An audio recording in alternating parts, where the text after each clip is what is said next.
trust boss, I think there was 12 of us. On the dreamer, he's playing them all night. Yeah, these strong eyes a monk, but we don't give a fuck about the AC rules and finger and broken legs. Yeah, it's gonna be a long way home, but I'm not drinking on my own. And that third bus gonna take us the other side. Yeah, it's gonna be a long way home, but we strapped the half on it, so don't run. That third bus can trade for maids and maids. We pack no bags and no one nags, even though we have no hate. Yeah, but we got blankets on them caravan seats. Yeah, we got no game, we got no game, we got big bags of cocaine. The promise of man gonna stay away from it. Yeah, it's gonna be a long way home, but I'm not drinking on my own. And that third bus gonna take us the other side. Yeah, it's gonna be a long way home, but we strapped the half on it, so don't run. That third bus can trade for maids and maids.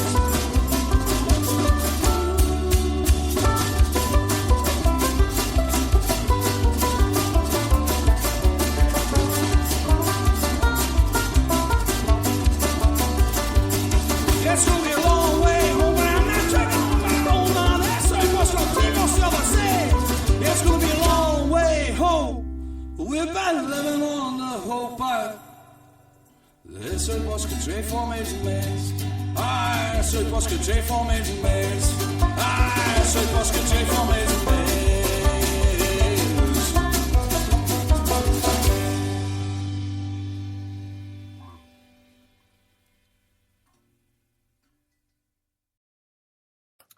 Hail, hail, and welcome to the HomeBhoys Live podcast here on a Wednesday night for the second time in 2 weeks. We've all got jobs. Harper's got Ebola. So, things that he moved around. So It's getting better. He's getting better. So, we are back. Full squad of people this week. Lots to talk about, obviously. When is there not? Lots to talk about in the world of Celtic, I suppose.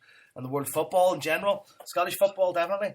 So, here we go, joined by the Return of the King. You ever see Lord of the Rings 2, The Return of the King? Reverend David Harper is back amongst us. Right. Is that what you're going to say? Even though, speech you want to make or anything? No? No. Oh, okay, fair enough. And are you still under the weather? I tried to go back to more today, but they sent me home, so I'm back in bed. Days. So we've got the very relaxed David Harper. That's the kind of thing I do. Like, on my deathbed, I'll still, you know what I mean? You're definitely still joining. You're a podcast soldier. Right. That's what you are. I mean, you're the modern day version you're the podcast version of Che Guevara. Let's be honest. So we're also joined by Jason Higgins. Hello. How are you, sir? Good. I'm good. And of course, I'm good. The Green and White Raider on the on more or less on the eve, I suppose, of the great unveiling of the Asterisk shears, Mr. Paul Larkin. Hello. How are you, Paul? You good? Fair to middling, Joe. Fair to middling. I only figured out that that's like a very popular Scottish phrase when I watch Luther, and Idris Elba said it at one point to a Scottish guy. Is that is it one of those cultural sort of norms? Is it for the middle? Well, you never really want to be able to say you're doing great, especially if you're Scottish, because then you'll end up probably falling down the stairs or something right after it. It's just the way we think, really, innit? So, better than some, not as bad as others. Yeah, I was watching Luther and he said it to the Scottish guy. I was like, that's clearly a Scottish thing. There you go. That's how perceptive I am. Jesus Christ, we're all going to get a disease here through Skype. So, we're going to get talking. We're going to talk about the Astra game last week. We're going to talk about the Aberdeen game. Obviously, we're going to go and talk about Ronnie Dyla and the crazy eyes that he's developed in the past week. We'll probably talk about Scotland versus Ireland on Friday night, and as usual, talk about things. Is Tara going to come on? Did anybody contact Tara, or was that my job?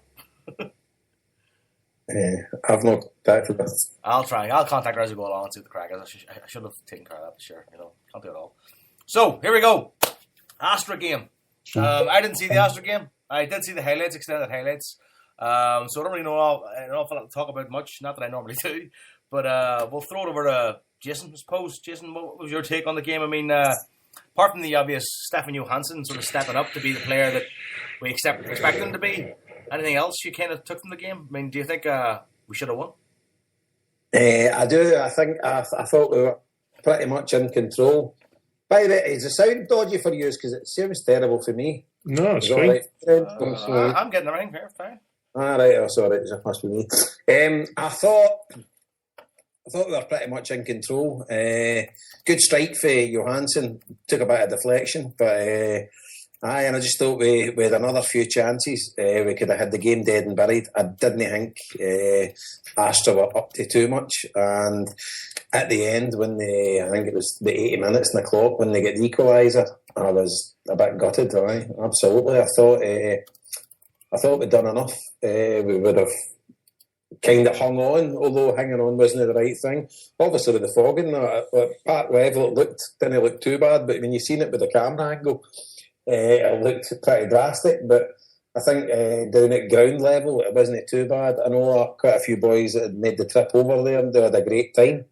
Says it was excellent, but I think we had a strong team out. Callum McGregor's no doing it for me. He's young. I wouldn't give up hope with him, but he just makes the wrong decisions frequently. And I know away from home in Europe, he's chipped in the goals, so he fully deserved his starting spot, I suppose. But he's just kind of, at the minute, he's the weak link in the team for me. And going forward, I don't know. There kind of was, I don't know, Skepovic.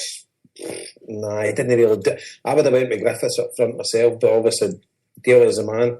Skepovic up front himself, he didn't really do it. He didn't do very much. Guidetti was a big miss, but obviously he wasn't signed in time. He can't play. So I thought just a bit disappointed against not too great a team. We had a lot of the ball, but we didn't carve out that many chances. And after you go 1-0 up, it's like a negative draw because you've gave away the lead. Yeah. Paul, yourself, I mean, like there's a lot of positives. I mean, the biggest positive probably has to be Stefan Johansson. I mean, he looks like the player we thought we were going to get, but I mean, obviously I didn't see it, so I can't really comment on negatives or what the positive is. It wasn't a defeat.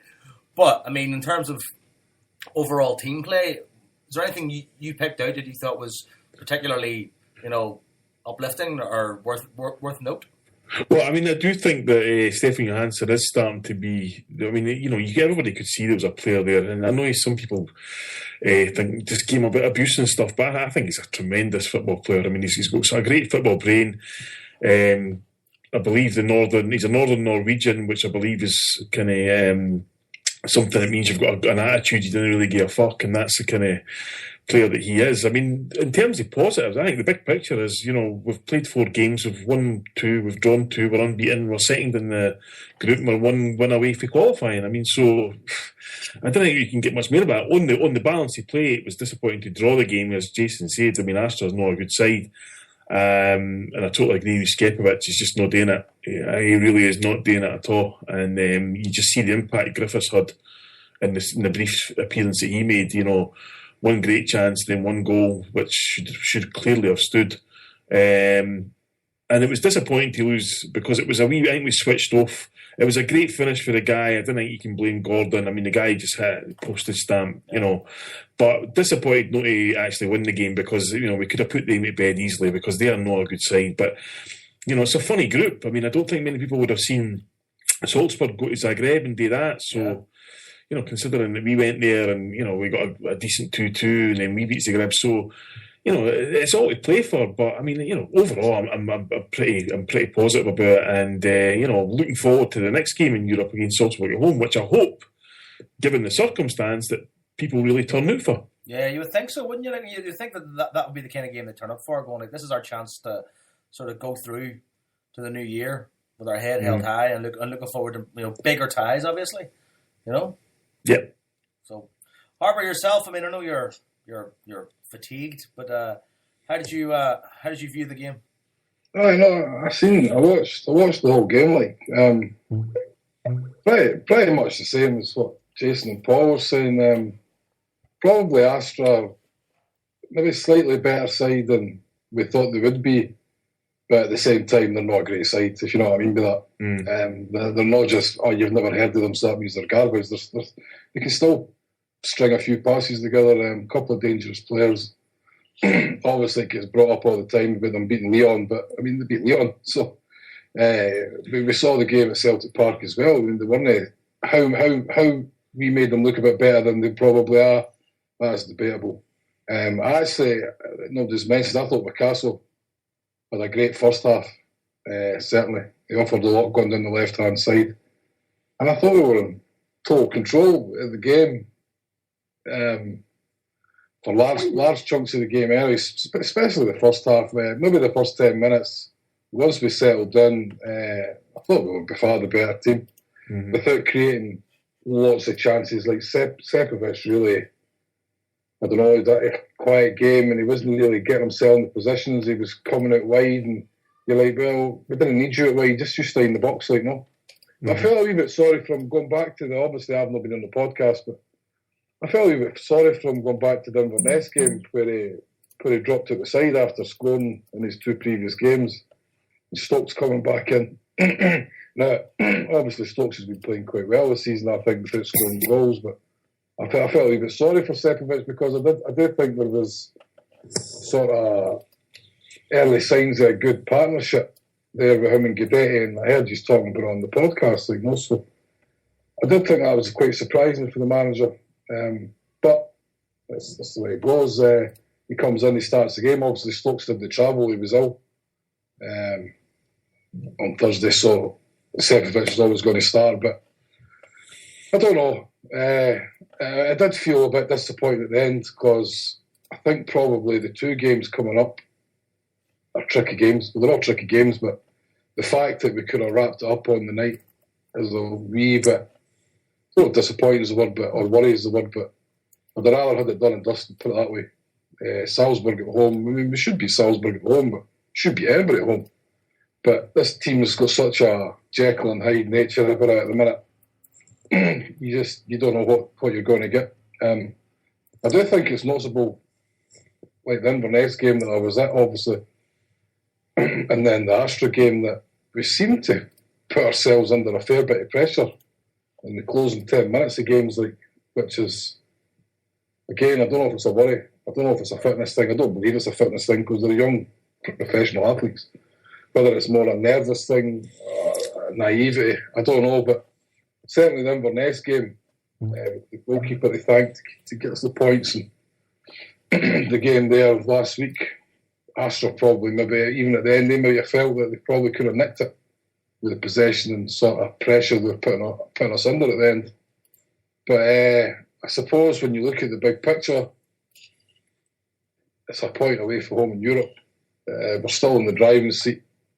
It's up to us if we're going to progress or not. So it's a weird one. It was disappointing because when you're winning a game and away, especially away from home in Europe, to then to end up with a draw is slightly disappointing. But the performance was promising, I think, rather than being brilliant.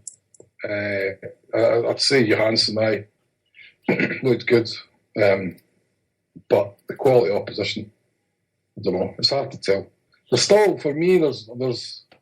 I was listening to the podcast last week, and I mean, it sounds like we're talking about getting a Rory Dyler statue outside Celtic Park. I mean, I'm not quite ready to get the cigars out yet. Like, there's still a long way to go for me.